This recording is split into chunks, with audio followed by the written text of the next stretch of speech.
The following is a presentation of the Belly Up Sports Media Network. 1420 Sports Bar Podcast, for beer, the sports talk, and a whole lot more. Join host Brent Radlinski as he bellies up to the bar and gets the conversations going that'll make you think you're sitting in your local watering room. It's sports, beer, and shenanigans, so sit back, grab a few beers, and let's get in. The 1420 Sports Bar Podcast, for beer, sports talk, and a whole lot more. Yankees week continues here at the Sports Bar. Tonight's show, as always, brought to you by SeatGeek.com, the SeatGeek app. Use promo code 1420SEAT at SeatGeek.com today and save yourself $20 on your first purchase. Remember, we're a part of the Belly Up Media Network. Go to bellyupsports.com for all their great articles and other great podcasts, such as my guys over that No Credentials Required. Great show. We had a little collaboration. Today, we are joined by a Yankee fan, another Yankee podcaster, Lynn from the Upper Deck Podcast, talk about the trials and tribulations, to say the least, of being a Yankee fan this week. Lynn, you're fresh off your show this morning. You got a little bit of rest. You watched your Buffalo Bills, and now we're going to talk some Yankees baseball. How you doing? I'm doing really good, Brent, and thank you so much for having me here.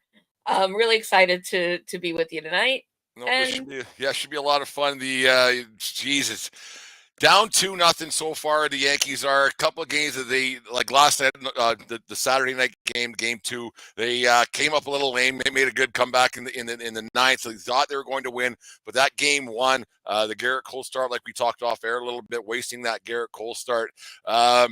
Take us back to Lynn's thought process and about I think it was the 7th inning. And oh geez, what happened there when Garrett Cole came out, when Aaron Boone went out the mound and Garrett Cole was coming out? What was your thought process there? Well, it was utter disbelief. I thought, okay, maybe this is one of those give Cole a minute, because he was at 88 pitches. It never even occurred to me that this was the tug. And I think that there was just a gasp heard around Yankee fandom. I think it made sense to nobody. It made zero sense whatsoever. There was absolutely nothing that Cole was showing in the difference of his location and his command. And so, especially where we were on the other side of the team at that point, keep him in, keep our ace in. How insulting to pull him when he did on the world stage. Yeah, you don't get paid for your playoff appearances, but that's why they paid the guy $320 or $330 or whatever $1 million it is for a start like that. And they got the start that they wanted. 88 pitches, gave up the 1 run. Oh well.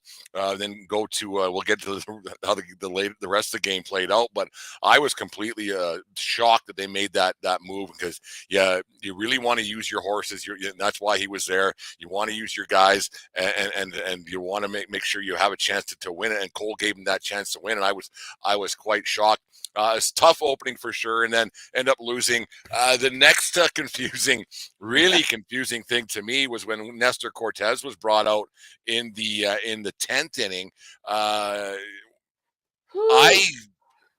don't know about that one either, Lynn. I don't know what your thought on that one was, because the Tim Hill's been so great out of the bullpen. The bullpen's been really good throughout these playoffs, and all of a sudden to go to Nestor Cortez, who hasn't pitched a lot to live batting for 28, 29 days, whatever it was, and then actually them to make me even more upset after the game. Boone's explanation, well, he looked good in the bullpen.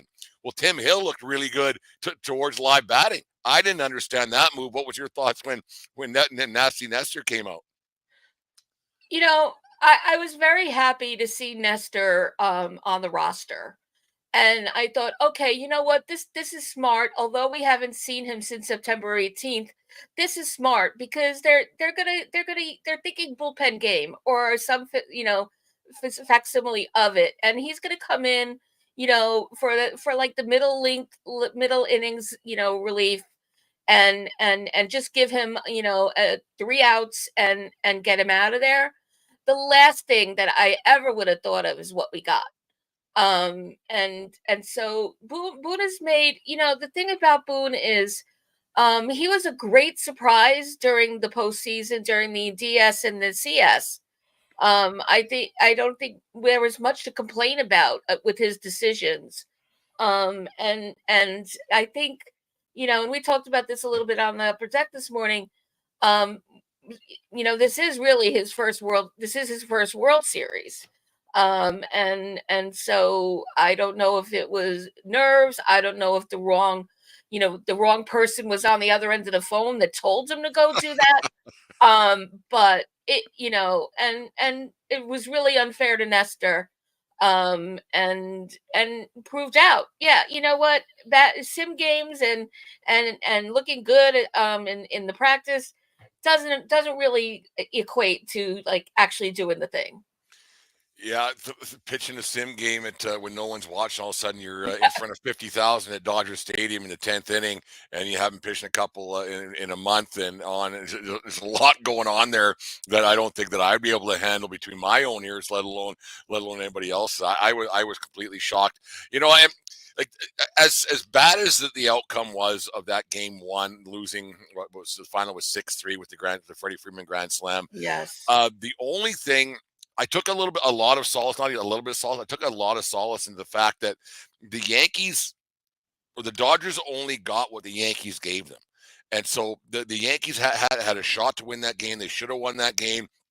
The lazy error by Torres at second base with advanced Ohtani to third, but just the little things, the pitching change that shouldn't have happened.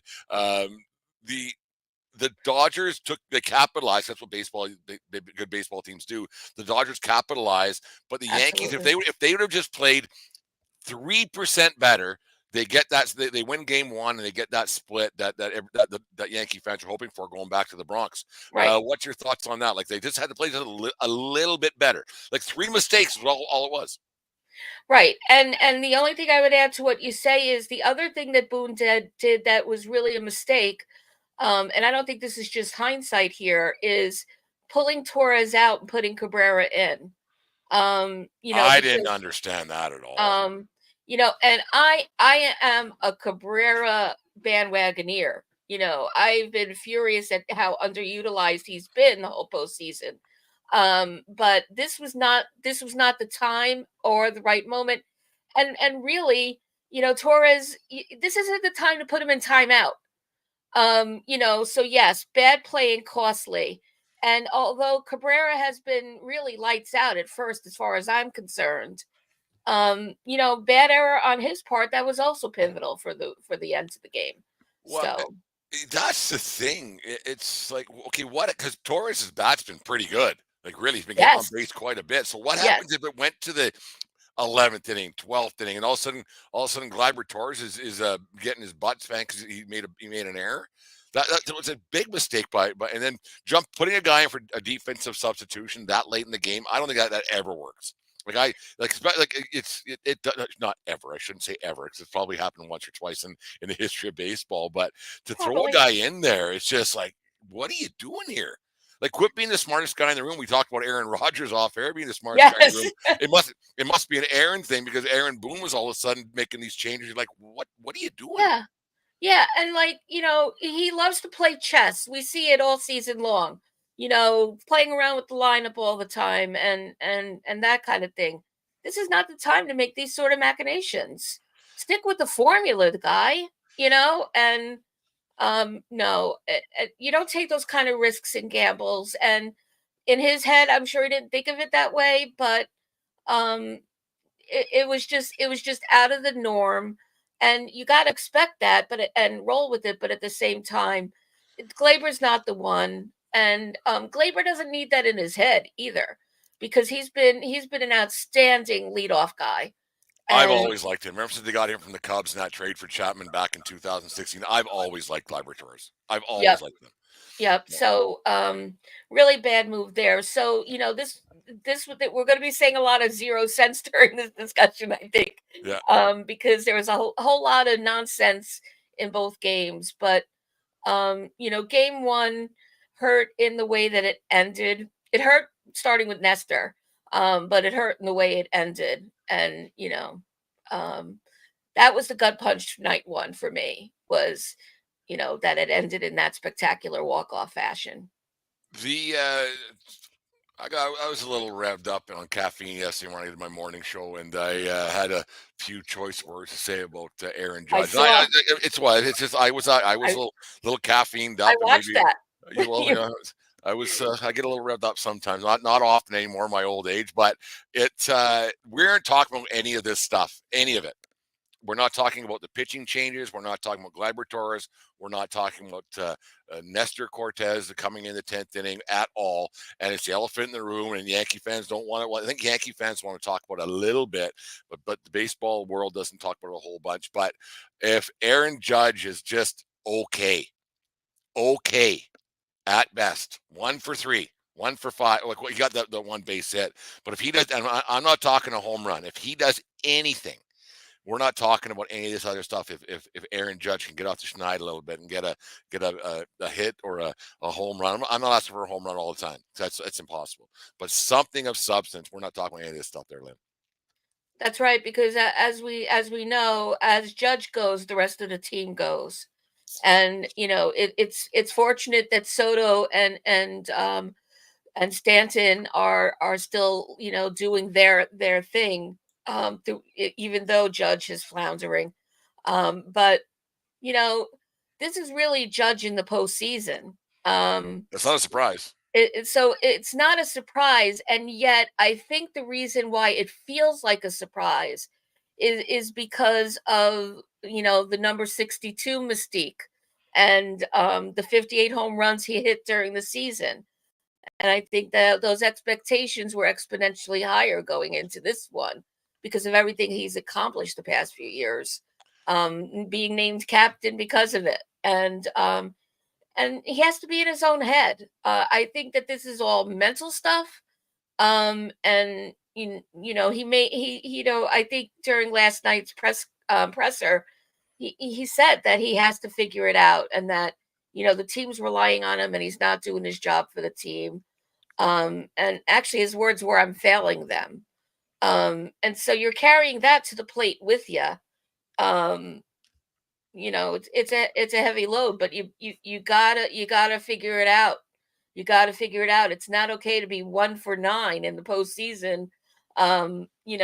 So it's it's not what you want, as Joe Girardi used to say. It's not what you want. And the great Mariner Rivera once said, "Pinstripes are heavy." And I think Aaron Judge finds that in the postseason more than anybody, because he does have such great regular season success, and it doesn't always translate into the postseason. And the thing is, and when it doesn't, especially in New York, New York fans can be a little bit tough. And I saw on Twitter today, right, don't boo, don't boo. Yeah, of Oh, course, don't we're boo. the worst. I'll admit They're it. the worst. It's awful. Like even when you could win 161 games with that one loss would be the disaster. Everything's going to happen. So you're always finding the worst. But like it's Boone's having or Judge's having a struggle. And you got it. They wouldn't be in the playoffs without him. They're not a very great offensive team. Like it's Stanton, like regular season Stanton's can be borderline awful at times, and the Yankees would not be where they are without Aaron Judge. They wouldn't make I wouldn't say wouldn't make the playoffs, but they wouldn't be winning divisions by any means. And so you just got this guy has to. Like, eventually, you think he has to get out of it. Like he's too good not to. That's right. Is my thought. He's just too good not to, and getting a home run, just maybe a cheapie out to the short porch tomorrow night might be something that's all it might take. Yeah, I even think just a very good line drive, and just to get on the base again and have a productive, although he did get that one hit in the World Series so far. He just, yeah, I mean, obviously leaving the park will really be the best of all, but to have a two-hit game, feel like he's got his stuff back. I don't know what conversations are happening and what they're looking at adjusting beyond his mindset.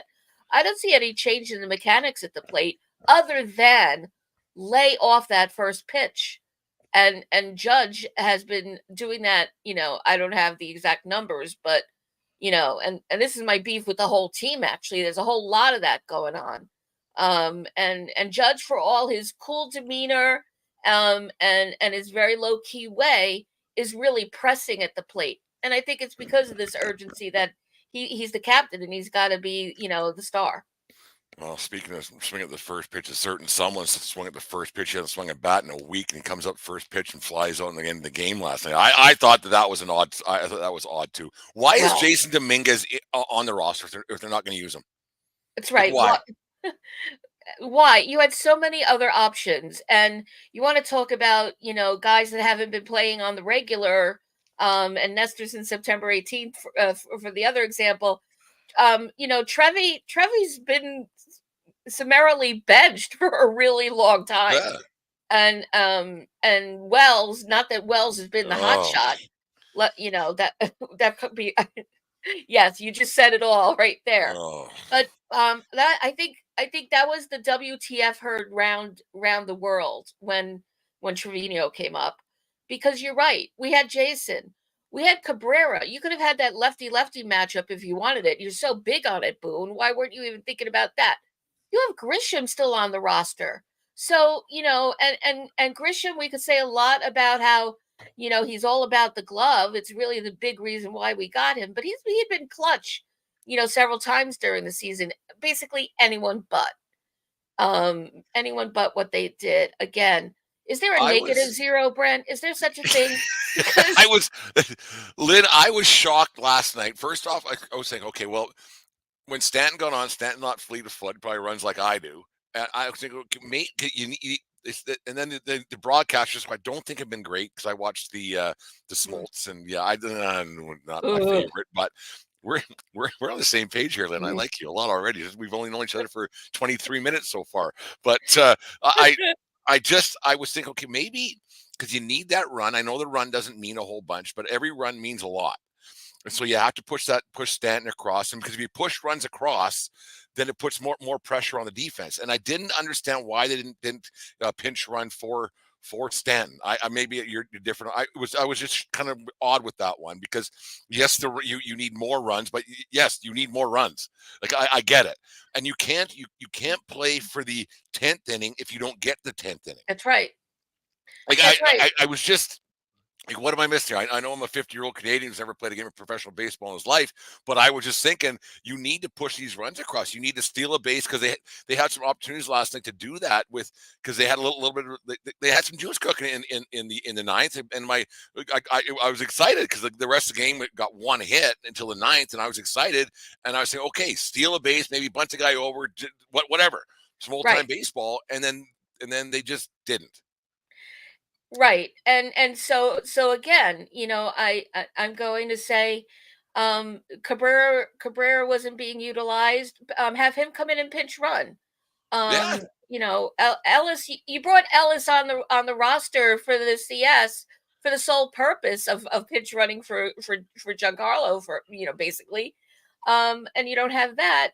Cabrera's fast on the bags and smart on the bags. So um yeah, just I know we're both sort of armchair managering here, but I think we have some objectivity like watching all of this, but we're certainly not in Boone's head, thank God. But yeah. that would be a very scary place, it seems. But just really bad decisions both games. And game one and game two hurt in different ways. But going back to Judge for a minute, you basically quoted Michael Kay on the post game show, because he said, Judge is too good for what's going on right now. And so that's really the key to the series right Yeah. now is we gotta hope that coming back home. And you know what? I have a feeling, I haven't spoken to him lately, but I have a feeling Judge is kind of nervous about coming back home because we're not easy. And Yeah. fans have not, shamefully so, not been shy about booing our own players. They better not do that to my captain, man. They better be I think rising I up think on their it would be a feet. really bad look considering what he has done and like how good he is, and I think it would be a bad look on Yankee fans if they did boo him. I think what Judge needs is to get out of his own head, maybe go on a little bit of a slump buster and go and drink a dozen beers somewhere tonight by himself somewhere in some remote tavern somewhere, and just get out and just forget about it somehow. I don't mean like the 6'8" man. So he's not going to be able to hide it, especially in Manhattan or New York or Yeah. anywhere really. But to find some dark hole and just drown his sorrows a little bit and just forget about it, and just something, just some kind of a slump buster, just to because it's hard. I can't imagine the pressure that guy is feeling. The contract he signed, the Yankees finally back in the World Series, and now you're down 2-0. And me, I'm just as much to blame. I sat down here on Saturday morning and down the Yankee Tavern North saying how that was his fault. Like, that's my opinion, so I'm entitled to it. And on top of this stupid podcast, I can broadcast it. But yeah, it's got to be tough. Like you just hope that he can find a way to get out of it. Because if he was okay, the Yankees are at minimum tied one game apiece right now. And 2-0 and 1-1 is obviously it's a huge difference. Huge. And yet at the same time, we really can't afford minimum because, even though, statistically, even if statistically, I should say, the Dodgers are the better team statistically. Yeah. Now, stats are stats, and I am not a stat geek. Probably the opposite of it. But, but their bullpen is better than ours. The one thing we do have in our favor that we really need to take advantage of in the Bronx is that their rotation is literally two guys. We just went through them. So it's going to be bullpen games. They're gonna have Walker Buehler in his tight pants going tomorrow night, and then a right. bullpen game on Tuesday, I think it is. So yeah, Tuesday will be the bullpen game. Yeah, so thanks for clarifying that for me. But and Schmidt and Bueller are very well matched to each other for whatever that means in terms of their records. So it gives us an opportunity, to take advantage of Bueller not having the best numbers thrown down whatsoever, and doing their work on what he brings and be ready for it. being down 2-0 is nothing new for the New York Yankees. Yankees fans, when they started their dynasty way back. I know this doesn't mean anything to the current roster at all, but 1996. Down 2-0. They lost the first two at home, and I thought Steinbrenner was going to fire Torrey after the first two games of the World Series. Personally, I thought that was going to happen, but they lose the first two at home, go to Atlanta, win 3. But the thing that happened then was Joe Torre made some changes. He sat Wade Boggs. He put in Charlie Hayes. I think that Cecil Fielder went into first base, and then Darryl Strawberry ended up playing for Paul O'Neill, who was injured, ailing a little bit. So he made some changes in that lineup. I mean, you're adding some, pretty decent players that in there. But the Yankees, I would like to see them make a change. And I know that everybody's scared of Dominguez's glove a little bit, but you know what? And Verdugo's glove has been very good. I don't get me wrong on that. It has. He made some unbelievable plays. I mean, that Derek Jeter play into the stands. But he can't hit. He can't hit. And the sooner this season's done, we never have to see Verdugo in pinstripes ever again. It'll be soon enough for me. But the Yankees need to start scoring some runs. Do you see some kind of lineup changes happening on, and maybe not just the guys in the lineup, but is there going to be something in the lineup that changes? Is Judge going to go down hitting fifth, maybe just something to juice things up a little bit, because this is a pea shooter offense right now. Well, Donald, who co-hosted with me this afternoon, had a really good point. He really feels like they should be putting Stanton before Judge. And so because it was an embarrassment for Judge to be pitched around. And it wasn't because, he got pitched around plenty when he was going for 62. Mm-hmm. And when he was a true menace the season after that. That's not why it happened this time around, and he knows it. So that's one. I just don't know if they'll do it, because Judge was pretty demanding about the order he wanted before, when they signed Soto. He's like, he calls it out. He's like, Soto sets me up and I take things from there. But you know what? But you're not. What? And he's not, though, is the thing. And he's not, though. And Boone has to get past that people-pleasing stuff and you're my best friend, good old buddy, and man up and be a leader of your own. I think that there's too much coalescing, and I mean, again, I'm not in the clubhouse, but I know that Tory told things like it was and made those tough decisions. And clearly Boone has not shown that throughout, really any of his years, at least in terms of production and what we're seeing on the other end of it. So, and you know what? I think they need to think about um giving Rizzo a break. I think that Rizzo really, so he's kind of like Doogie in the sense that you want him on that bag, you need him on that bag. But at the plate, also just not really producing. You gotta wonder what's still going on If with he those didn't get hit by fingers. pitches, he wouldn't get on base.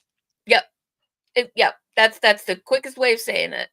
And so, all right, we lost Birdie. I mean, loss is a very loose term here.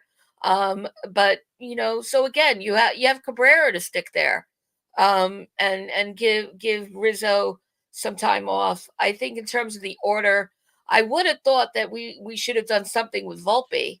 I was thinking that at the start of this series, either bringing him up to help with the top five, or bringing him down to 9 again, and so that you're the setup man. But I don't feel that way anymore, so I'm a little bit at a loss. You think about it, Lynn. The Yankees, a 9-person batting order. They're getting nothing out of Verdugo. They're getting nothing out of Judge, and they're getting nothing out of Wells. So 130 of their line, they're getting nothing. And I'm not even being disgruntled Yankee fans. Like nothing. Nothing. 25 times 0 is 0 every time, no matter what. And getting nothing. And for them, and this isn't new. This isn't just World Series. In the ALCS, same thing. Nothing out of those guys. Like I think Wells is hitting like 100 right now. Like he can't even fall into a hit. So for them to be in the spot that they're in it's kind of it's pretty good for Stanton. Well, it's been the Stanton show. I actually had a guy on the other day. We were discussing this. And you're a longtime Yankee fan, obviously, and you seem logical. Is Giancarlo Stanton slowly, if they can win one, if they can pull this off, is Giancarlo Stanton slowly whittling his way into getting himself a plaque out in Monument Park? Oh, I think the writing's on the wall, no pun intended. Yeah.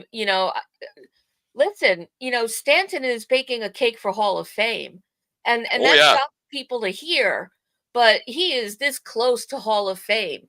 And so maybe He'll not have over 500 home runs. yeah.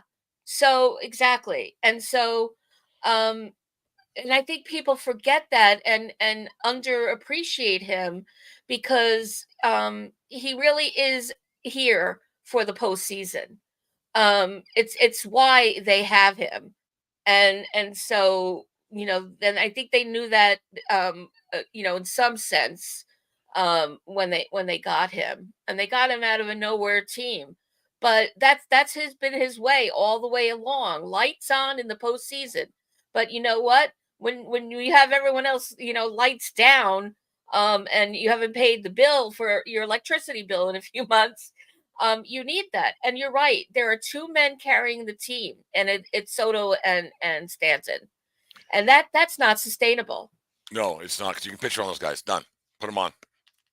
Right. Put them on. Done. Like it's crazy. Like Torres has been okay, but the rest of that, I don't know what you're getting. And like Jazz has been a little bit better. He was non-existent in the ALCS after flapping his gums in there. Like I think they're fortunate to be here right now, because even that ALCS, a couple of games with the Guardians could have went either way, and it was a 5-gamer, but my God, it was a lot closer than a 5-gamer it was.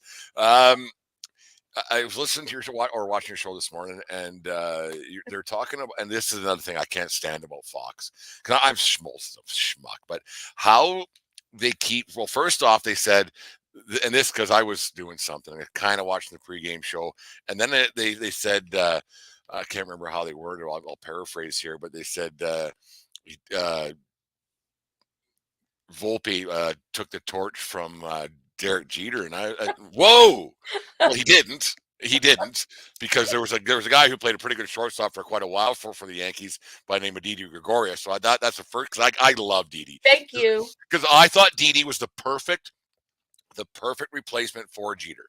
They Yes. weren't going to win in 2015, but the way that Didi had character, played well, had some charisma, I thought he was a perfect replacement for Jeter. So it wasn't Volpe who took over for Jeter, for starters. And let's quit just the kids from New York. Let's not anoint him the next captain of the New York Yankees, or the next Derek Jeter. That's my so I agreed with you guys this morning on that a lot. Yeah, and let's remember that he's a kid. He's a kid. In 2009, he was at the parade and he was about 12. And here he is 15 years later in the World Series. You can't get in a kid's head that way. And we should, maybe that's part of what's playing in. I don't know if the Yankees have a team psychiatrist, but I think you should. If they don't, you should apply, Lynn. Like you take over quite well for that. Thank you. I would jump at the opportunity. But I don't even play a psychiatrist on a podcast. But the thing is, you got to remember this is his first World Series. And he's young, and they made him like the second coming when they brought him up from AAA. And so there's been a lot of pressure him all the way through, which he's handled really very well. But I'm not surprised by the choking in the World Series. And to, Smoltz, you know what? You're a Hall of Famer, my guy. Like, be happy about that and be a little bit kinder to your fellow man. I just, frankly, I sing to John and Susan on WFAN. I just cannot watch. I just cannot listen to them during the game. I actually last night, I said it on Friday. Me and the wife were sitting down here watching the game, and I said, I can't listen to this anymore. I said, tomorrow night we'll listen to John and Susan. And then I thought, no, I'm going to listen. And then about the third inning last night, I tapped in John and Susan. I hit pause a little bit because the feeds are just off just a little bit. Yeah, that's so we listened to John and Susan last night after I think it was the fourth inning, and that's what I'm going to be for the rest of the World Series. Like I can't with Schmoltz. I just can't anymore. No, and the way he talked about Stanton at the end of the ALCS, and like he's made him sound like he's decrepit and he has nothing left in him, and can't move, can't run, but he still has his bat and manages to come through, and said it at every opportunity, basically saying he's cooked, he's on his way to the geriatric home. And what a glorious moment that he could produce at the plate still. No, yeah, sorry. Schmoltz was a Hall of Famer, but I laugh at those. Like I talk about it all the time, whether it's just amongst friends or amongst the podcast or whatever it might be. Atlanta, king of a third world country. The Braves, those teams, they won one. Right, all those championships, everything else, they're kind of like the Dodgers are right now. Yeah, you win the American or the National League East all those years, and then you end up winning one World Series all those years. Like you don't have much room for talk here, big boy. Like it's just one. I don't know. It's been since 1981 for you. But at least for us to match up. But going back to the whole 2 games down. There's actually 10 World Series teams that ended up winning the World Series in history, that came back from that two loss deficit. And of those 10, 4 of them were Yankee wins. So 96 being one of them, but there were 3 others where they came back from this deficit. So it's not insurmountable. It's not impossible.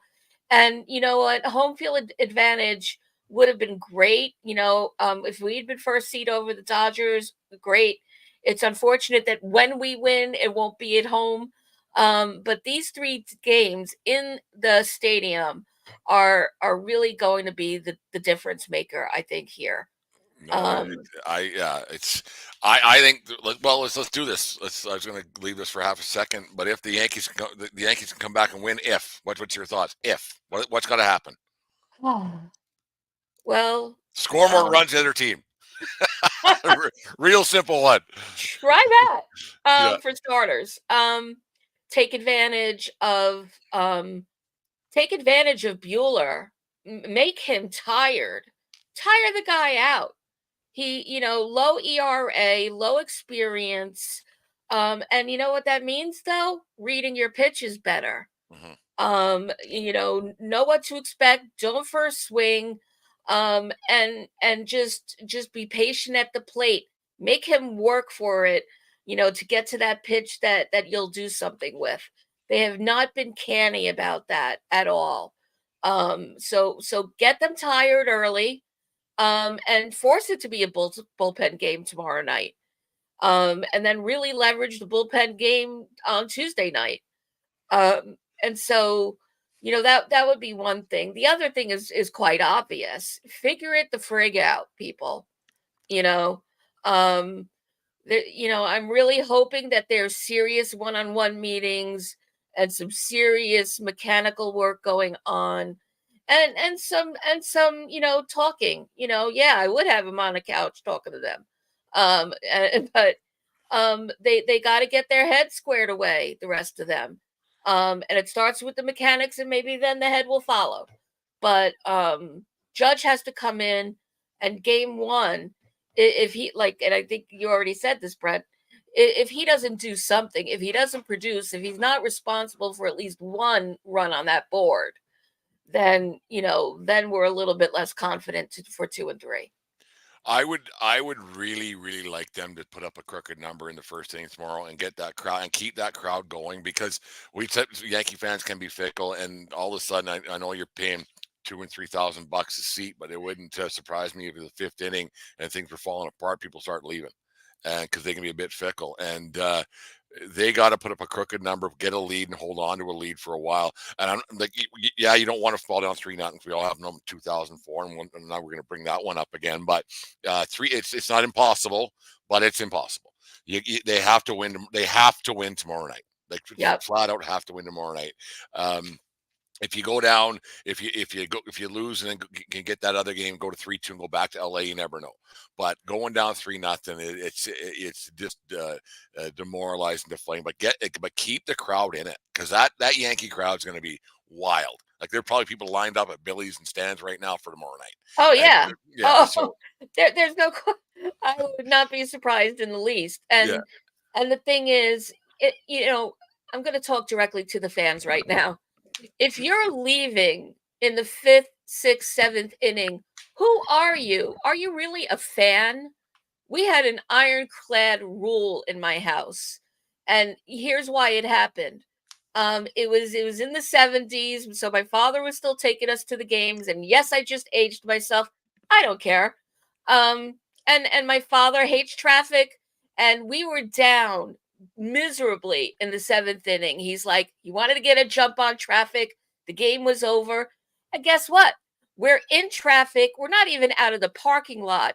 And the Yankees came all the way back. And who did he have? His 3 daughters in the back seat giving him a whole bunch of crap I love it. in that traffic. And that thus was born the rule. You got to have that rule. You just don't know. You expect the unexpected always. And we have come back from the worst of deficits. You spent $3,000 and you're going to walk if we're not producing by the 6th inning. Who the hell are you then? Glad you got that 3,000 to drop.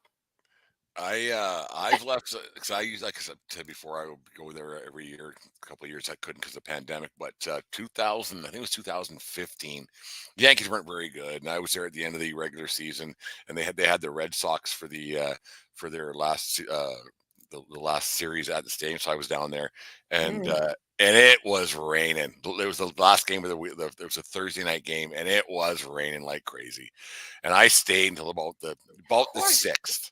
And I said, you know what? The season's over. I'm going to go across to the Yankee Tavern and watch the rest of the game. And of course, the place just packed, just absolutely jam packed. Everybody doing the same thing I did, right? Right. So I was having a few beers and talking to Johnny, the bartender there, and about the ninth, because the Yankees were losing when I left, and I about the bottom of the ninth, bases loaded, Yankees were down by 3, and I leaned up to Johnny. I said, "Geez, Teixeira if he ties into one here, the Yankees going to pull this off." And sure as shit, Ciarra hits a home run, and the place Yep. just went bananas. Just absolutely. And I'm glad I was at. It's actually one of my favorite Yankee Stadium memories. If not even being in the Yankees, I wasn't in the stadium, but Let it was us just. back in. We want to come back in. It was so great, and then somebody had Sinatra queued up with a jukebox right away, so it was a lot of fun. So yeah, it's those things that you remind. And hopefully, we have some moments. Speaking of that, hey, it's a good segue. Look how this turned out. Favorite Yankee moment, either live or away at the stadium. What's your favorite Yankee postseason moment? Actually, you know what? Doesn't have to be a postseason. Your favorite Yankee moment is something you saw live, something you saw on TV, something. It doesn't much matter. My favorite Yankee moment was David Cohn's perfect game. Um, and I saw it live on TV. I Yeah. wasn't in the stadium, but and I had seen in in the 70s and 80s some form of it, and certainly, then there were the Wellses, etc. But I was and still am a huge Girardi fan, and just that moment when Cohn just dropped to his knees, Yeah. still gives me the chills. It's really hard to pick one when you're a fan since 1974. I wish you had given me 10 to name, but to me, that was, and that was really my favorite Yankee moment. There's just the and just the way it carried the team after that as well. And so happy for David Cohn, because he really is another one. I don't understand why he hasn't been given more glory for his career, but That's a you know good point. Like that's just a don't really good because understand it. he was good for a lot of teams. Like he was Yep, good for the Jays up here, he was good in Kansas City, he's good for the Mets, he's good for yep, he was he's a and he's a great broadcaster. I love when he's on Yes. yes, He's yep, fantastic on Yes. No, he should get a lot more credit than he does. Like I think he gets credit, but not nearly enough. Maybe that's our Yankee fandom talking a little bit, but no, man, he was something else. There's no getting around that, and yep, that perfect game. It's on Yogi Berra Day and the whole thing that way it all turned out. yeah, yep. Favorite player not named Mattingly or a core four member? Because every time I ask, everybody goes, "Oh, Jeter, Mattingly." Nah, nah, nah. Let's do something a little bit different. Who do you got? Okay. Oh, this is really hard. Also, my favorite player of all time, and it's not hard not to use those names, by the way. Again, showing my age here. Um, I'm gonna go with the capital C, boldface capital C captain Thurman Munson, who, Nice. I did have the opportunity to see live several times as a kid. And I remember how shook I was in when we lost him. And yeah, Thurman is the captain you want, because, and really the captain we haven't seen since, because Jeter was quite the gentleman. Mattingly was also, walked a line, and we've said enough about Judge with that. But Thurman had grit and balls. A And Bronx bite to him. yep, yep. And when in the clubhouse he was dressing people up and down, and halfway to Sunday after a bad game. And he was a leader, and a different kind of leader. And also, let's not ever say that he wouldn't have been on the Hall of Fame on his own merits of his entire career. He was a Hall of Famer, in my book, just by the numbers before he left the earth. So Thurman, and yeah, and there's three more behind him, but Thurman would be the first slot. No, there you go. We'll get to predictions here of how this is all going to turn out in half a second with the Yankees and what your thoughts are. Actually, let's do that right now. Take a little break, and we got to do a little section we always have on the podcast, and we call 5 easy questions. Can't get them wrong, in my opinion, but you can get them wrong. But You let's didn't do. tell me there'd be a quiz. It's really easy, Lynn. Trust me. Okay. You don't need to prepare. It's the 1420 podcast. Right on a curve. It's Okay. quite simple. Prediction time. Can the Yankees come back? Can they pull this off? What's your thought? What can happen? What's got to happen? Obviously it's a race to 4, 2-0 right now. What's your prediction? Can they make this work? So my prediction before the series started was Yankees in 6. The only thing I'm changing about that is I do think it's going to be Yankees in 7 because of the way we started. I'm going to manage my expectations. It's a big thing of mine. You do that. You prepare for the worst and hope for the best. I don't know. I don't think that we will sweep these 3. And so Yankees in 7. We're still going to take it. But we always knew that this was going to be a long, dirty slog to the trophy, and it just got a little bit longer and sloggier because of these first 2 games. And we're outmatched by the Dodgers in so many ways, but we also have been unproducing in unexpected ways, and that stopped in LA. So that's my prediction. It's like they really should have won game 1 managerial, and we talked about it already how that went. Yeah. And last night they had a chance to pull it off in the 9th and just didn't, and that's how baseball is. But I still have confidence in this team that's going to get something done. I think that they're going to put up a crooked number early and often in the first innings tomorrow night against Walker Buehler. It's very tight pants. I think the Yankees are going to find a way to pull this one off, especially tomorrow night back in the Bronx. And I think it's going to go. They're going to win the next 2. And I agree. Winning 3 in a row at any time is hard. Winning 3 in a row against Chicago White Sox can be tough. Like even Chicago lost 121 this year, but winning 3 in a row at any time is really, really tough. So I expect the Yankees to be down 3-2, going back to LA. But I think the Yankees are going to find a way to win this one. I still have maybe that's just my homer thoughts and everything else. But I just really think that they're good enough. It's been a while, and the Dodgers are like the Braves. Haven't done anything.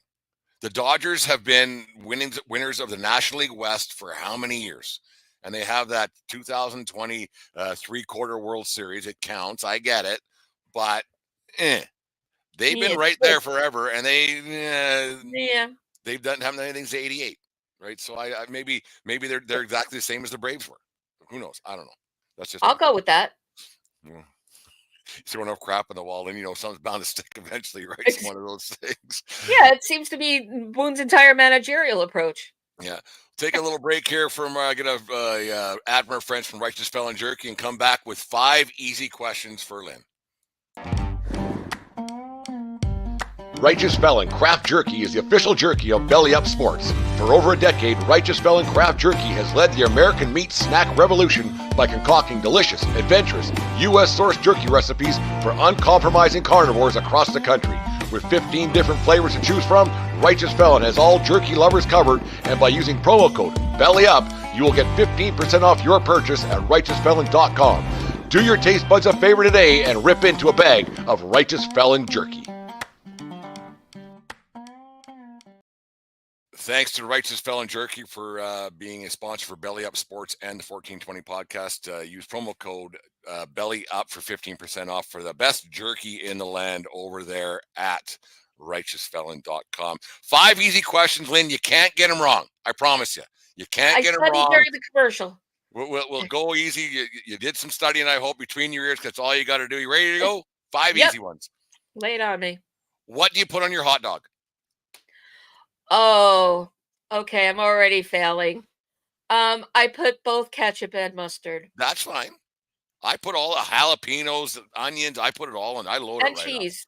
And cheese. Yep. Yeah. Cheese dog with ketchup and mustard.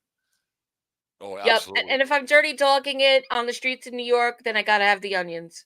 Nice. There you go. I like those dirty dogs in New York City. There's no getting around that. Does pineapple belong on pizza? No. You're 2 for 2. Do you button your shirt or jersey from top to bottom or bottom to top? Top to bottom. That's wrong. What? No, you're right. So yeah, you do this. No, you're right. Top to bottom. Whew. Yeah, you're right. 100%. You're right. You're right on that. You scared me.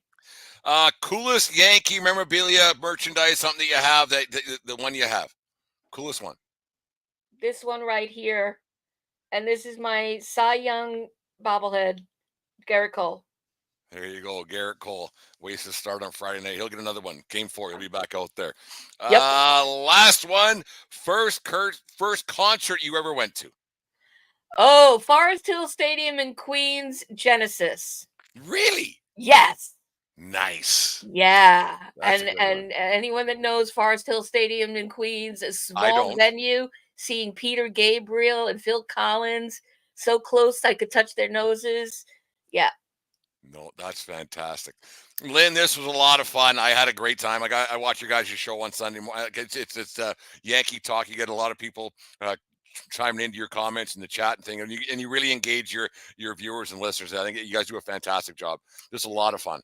Thank you so much. And this has been a blast. And really just what I needed is just to have the conversation and be a guest on your show and really getting to meet you and get to know you some, Brent, has been really delightful. I really thank you for having me.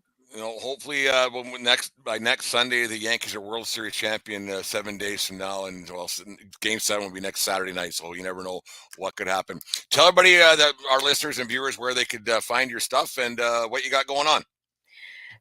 Yeah, so I'm at Pinstripes2824. If you're on Twitter, it will never be X to me. Upper Deck goes live at 11 a.m. on the Pinstripe Chronicles channel. Pinstripe Chronicles, Rob, Donald, and Tats, don't miss them Monday, Wednesday, and Friday at 10 a.m. And please go there and like and subscribe us. Hit that bell for us. And hit the bell right here if you haven't already. If you're not subscribing to Brent and his show, I don't know what you're thinking about. So make sure you do that and hit those likes for him. You were nervous about 5 easy questions. See how easy those were? I love that I could still ace a quiz at my age. There you go. Like you can't get them wrong. There's some like, there's times I'm like, oh, that's not the right answer, but whatever. Lynn, this is a lot of fun. We'll have to get together again. Hopefully, when the Yankees are World Series champions, we'll collaborate later on. Yeah, and we definitely want you on as well. And we'll be in touch with you to do that also. So thank you again so much. Okay, Lynn, thank you. Have a great night and go Yankees. Go Yankees. You just listened to the 1420 Sports Bar Podcast. For Beer with Sports, talking a whole lot more. We are part of the Belly Up Media Network. Let's get into it.